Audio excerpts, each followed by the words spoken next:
Hello बच्चों, कैसे हैं आप लोग। मैं उम्मीद करता हूं कि आप सभी बच्चे स्वस्थ और मस्त होंगे। तो चलिए मेरे बच्चों, आज हम लोग जो है मैथ्स में एक नए टॉपिक की शुरुआत करने वाले हैं। और ये ऐसा टॉपिक है, अगर आपने इसको ध्यान से पढ़ा तो आप किसी भी टॉपिक को आसानी से सॉल्व कर सकते हैं, किसी भी क्वेश्चन को आसानी से सॉल्व कर सकते हैं। आज हम लोग जो है मैथ्स में जिस टॉपिक का अध्ययन करने वाले हैं उस टॉपिक का नाम है प्रतिशत, परसेंटेज। ठीक है, क्या है? प्रतिशत। अब यहाँ पर आप लोग गौर करिएगा, ये जो प्रतिशत शब्द है यह दो शब्दों, एक तो प्रति और दूसरा जो है शब्द से मिलकर बना है। प्रति जो है वह हिंदी भाषा का शब्द है और जो शब्द है ये संस्कृत भाषा का शब्द है। इसका मीन्स है कि ये जो प्रतिशत शब्द है ये दो अलग भाषाओं से मिलकर बना हुआ है, इसीलिए इसे हम क्या कहते हैं? संकर शब्द कहते हैं। क्या कहते हैं? संकर शब्द कहते हैं। ऐसे शब्द जो दो या दो से अधिक भाषाओं से मिलकर बने होते हैं, ऐसे शब्द को संकर शब्द कहा जाता है। तो यहाँ पर जो प्रतिशत है वह दो शब्द प्रति और शब्द से मिलकर बना है, जिसमें प्रति का अर्थ होता है प्रत्येक। क्या होता है? प्रत्येक। और शत शब्द का अर्थ होता है 100। ठीक है, यही कारण है मेरे बच्चों कि कोई भी मान बढ़ता है तो 100 पर और घटता भी है तो 100 पर, अर्थात कोई भी क्रिया होती है कितने पर होती है? 100 पर ही होती है। अब सोचिए, आपके मन में एक सहसा प्रश्न उठना चाहिए कि भाई इसको जो प्रतिशत शब्द है इसके स्थान पर गणितज्ञ ने एक शत नाम क्यों नहीं रखा? ठीक है, और कोई नाम रख दिया होता, द्विशत रख दिया होता, त्रिशत रख दिया होता, ऐसा उन्होंने क्यों नहीं किया?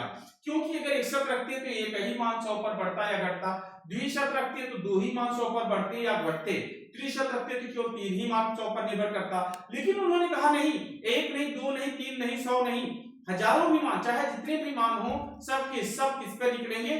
100 पर निकलेंगे। इसलिए उन्होंने इस शब्द को रखा, किस शब्द को? प्रतिशत। ठीक है, तो इन्होंने कहा कि कितने भी मान हो सभी के सभी 100 पर डिपेंड होंगे, बढ़ेगा भी तो 100 पर और घटेगा भी तो 100 पर, अर्थात कोई भी क्रिया होगी कितने पर? 100 पर। जैसे 20% अधिक 120, 30% अधिक 130, 40% अधिक 140, 10% कम 90, 20% कम 80, 25% कम 75, है कि नहीं है? 12% कम 88। तो ये कोई भी मान बढ़ रहा है तो 100 पर और घट भी रहा है तो 100 पर, अर्थात कोई भी क्रिया हो रही है कितने पर हो रही है?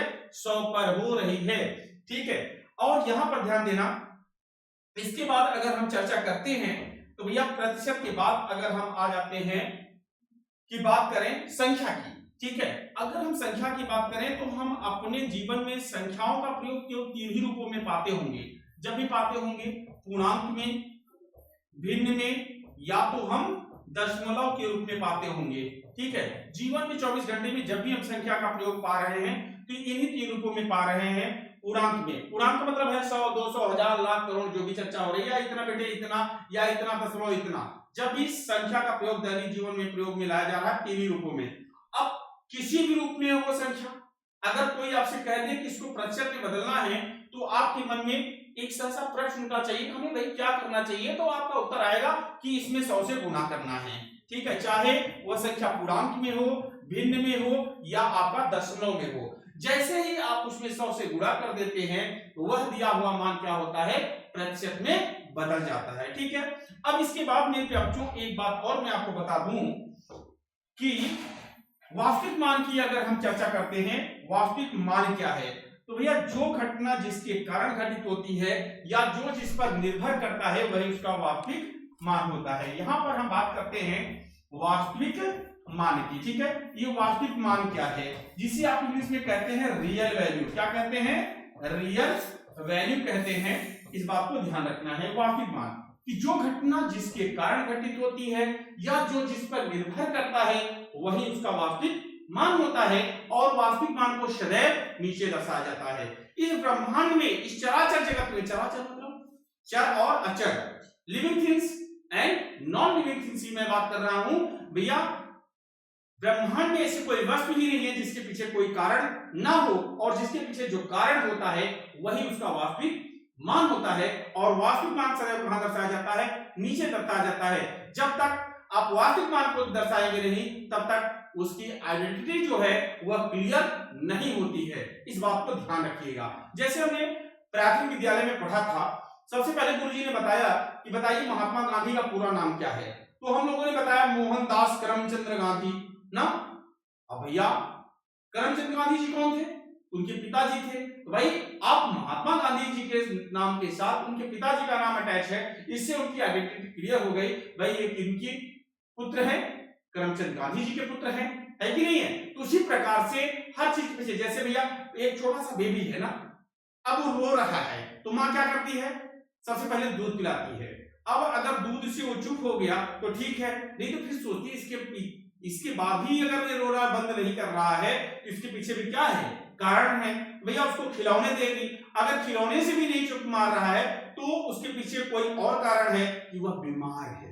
क्या है? बीमार है भैया।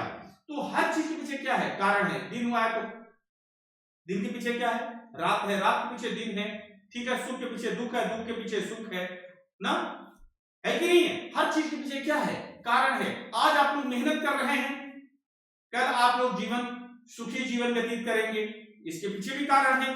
आज अगर जो लोग आनंद ले रहे हैं मेरे प्यारे बच्चों, कल वो दुखी होंगे और अपने भाग्य को कोसते रहेंगे, है कि नहीं है? बात समझिए। अब जैसे भैया 10 नंबर का टेस्ट हुआ, कितने नंबर का टेस्ट हुआ? 10 नंबर का। कोई लड़का 8 नंबर पाया है तो वह क्या लिखता है? 8/10 लिखा जाता है उसकी कॉपी पे। इसका मतलब क्या हो गया कि 10 नंबर का टेस्ट हुआ था जिसमें से वह 8 नंबर ऑब्टेन किया है।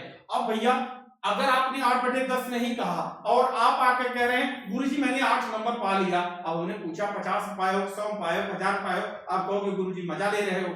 भैया हम मजा क्यों लेंगे यार? हम मजा नहीं ले रहे हैं। मजा कब लिया जाता है? जब दूसरे सामने वाला मजा देता है कि नहीं है? जब ऐसा आप कुछ नहीं करेंगे तो आपका कोई मजा ले पाएगा? तो बिल्कुल नहीं ले पाएगा। तो यहाँ पर जब आप वास्तविक मान को दर्शाएंगे तभी जाकर के आपकी आइडेंटिटी क्लियर होगी। जैसे आज डेट कितनी है? कोई भी डेट ले लीजिए। अब वो डेट किस महीने पर है ये भी डिफाइन करना है कि नहीं है? और ये जो मंथ है वह किस ईयर में है कि नहीं है? तो ये जब तक आप ऐसा नहीं करेंगे, जैसे पहले ऐश्वर्या राय थी, अब उनकी शादी हो गई, अब क्या बन गई? ऐश्वर्या राय बच्चन। अब सोचिए एक लड़की है सुनीता, ठीक है, अनमैरिड है तो क्या लिखती है? Daughter of. क्या लिखती है? Daughter of. अभी वो किस पर निर्भर है? पिता पर है। जब सुनीता से आप कोई बात कहते हैं कि सुनीता ये काम करना है तो सुनीता क्या कहती है? देखिए पापा से पूछ लूं, डैडी से पूछ लूं तब बताती हूँ ना। लेकिन जब इसी सुनीता की शादी हो जाती है, ये आपकी बड़ी सिस्टर है, तो अब ये क्या लिखती है? Wife of. अब ये किस पर डिपेंड है? पति पर ना। तो जब आप सुनीता से पूछते हो कि दीदी ये बात है वो बात है तो सुनीता क्या कहती है? आज जान दो आपके जीजा को पूछ लेती हूँ तब बताती हूँ। अब वो किस पर निर्भर है? भैया पति पर निर्भर है ना। तो भाई जो जिस पर निर्भर है या जो जिस पर डिपेंड है, जो जिसके कारण है, वही उसका वास्तविक मान है। और बिना वास्तविक मान के कोई चीज परिभाषित नहीं होती है। जैसे कहीं आग लग जाती है तो आप पूछते हैं भैया कैसे लगी है? कारण जानना चाहते हैं ना। अब भाई कहीं आप जा रहे हैं, रास्ते में कोई गिर गया, भैया कैसे गिर गए? है कि नहीं है? तो जब तक आप कारण नहीं जानेंगे, और कारण क्यों जाना जाता है? जब हम कारण जानेंगे तभी तो उसका निवारण कर पाएंगे भाई, ताकि भविष्य में ऐसी घटना न घटित हो, है कि नहीं है? तो भाई कारण कहां दर्शाया जाता है? सदैव नीचे दर्शाया जाता है। कहां दर्शाया जाता है? सदैव नीचे दर्शाया जाता है। जैसे मान लीजिए एक लट्ठा है, एक लट्ठे का 13/20 भाग कीचड़ में है। इसका मतलब है कि आपने लट्ठे को कितने भागों में बांट रखा है? 20 भागों में बांट रखा है, जिसमें से कीचड़ में है कितना? 13 भाग। अब कितना भाग कीचड़ के बाहर है? तो आप कहेंगे 7/20 भाग। ये गलती से मत कहिएगा 7 भाग। और 7 भाग कितने में से बाहर है? ये तो क्लियर है नहीं, है कि नहीं है? तो जब तक आप वास्तविक मान को नहीं दर्शाएंगे मेरे प्यारे बच्चों, तब तक आपकी आइडेंटिटी क्लियर नहीं होगी। इस बात को याद रखिएगा, ठीक है। चलिए हम आ जाते हैं सीधे क्वेश्चन की बात करते हैं। यहाँ पर आपके सामने क्वेश्चन दिया हुआ है, इसको आधार मान करके हम लोग क्वेश्चन को सॉल्व करने का प्रयास करते हैं। यहाँ पर क्वेश्चन है कि प्रदीप की आय अर्जुन से 20% कम है। अब भैया यहाँ पर दो लड़के हैं, एक आपका प्रदीप है और दूसरा कौन है? अर्जुन है, ठीक है। अब भैया यहाँ पर है कि प्रदीप की जो आय है, इनकम है, वह अर्जुन से 20% कम है। इसका मतलब अर्जुन अगर 100 है तो प्रदीप की आय कितनी होगी? 80 होगी। तो ज्ञात कीजिए अर्जुन की आय प्रदीप से कितनी अधिक है। अब भैया इन दोनों में कौन अधिक है? अर्जुन अधिक है। कितना अधिक है? 20 अधिक है। किससे अधिक है? प्रदीप से। भाई जो जिसके कारण है वही तो उसका वास्तविक मान है, ये बड़ा है ना। किससे बड़ा है? प्रदीप से। तो अर्जुन के लिए वास्तविक मान कौन हुआ? प्रदीप हुआ। तो वास्तविक मान को आप कहां दर्शाएंगे? नीचे। और प्रतिशत में बदलना है तो गुणे 100। भैया 20 एकम 20, 20 चौक 80, 4 एकम 4, 4 25 में 100।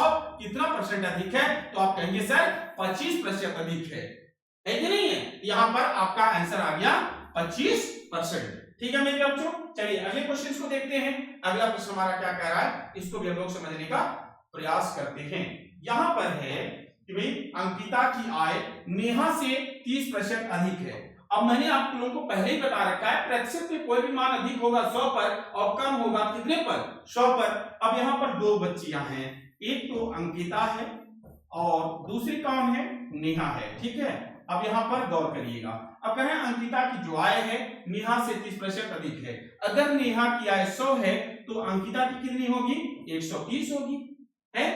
अब कह रहे हैं कि ज्ञात कीजिए कि नेहा की आय अंकिता से कितनी कम है। अब भैया यहाँ पर अंकिता की वैल्यू कितनी है? 130 और नेहा की वैल्यूएशन कितनी है? 100 है।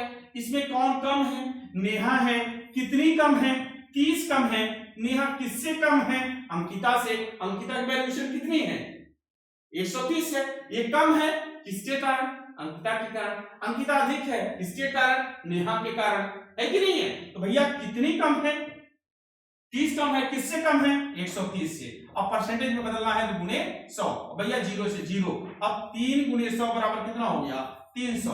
अब 300 में हम 13 से भाग देंगे तो भैया 13 गुना 26। ठीक है, अब बचा उतार लिया आपने 4, घटा दिया तो आया कितना? 4 और उतार लिया आपने 0। ठीक है, अब यहां पर कितना हो जाएगा? 13 तिया 39 हो जाएगा। कितना हो जाएगा? 13 तिया 39 हो गया। अब यहां पर आपका हो गया 23 सही 1/13%। कितना? 23 सही 1/13% यहां पर आपका आंसर हो जाता है। क्लियर है मेरे बच्चों? मैं उम्मीद करता हूं अब आपको जो है ये सभी चीजें समझ में आने लगी होगी। तो अगर मेरे बच्चों आपको क्लासेस अच्छी लगी हो तो भाई वीडियो को लाइक करिए, अगर चैनल पर नए हैं तो सब्सक्राइब कर लीजिए और अपने फ्रेंड सर्कल में जो है वीडियो को शेयर करिए, जिससे अभी तक जो बच्चे अनभिज्ञ हैं, जिनको रियल वैल्यूएशन नहीं मालूम है, उनको भी मालूम हो सके। ठीक है, और अगर आप उनका प्यार इसी प्रकार से मिलता रहेगा तो निश्चित तौर पे हम आप मिलकर के बहुत कुछ अच्छा करेंगे।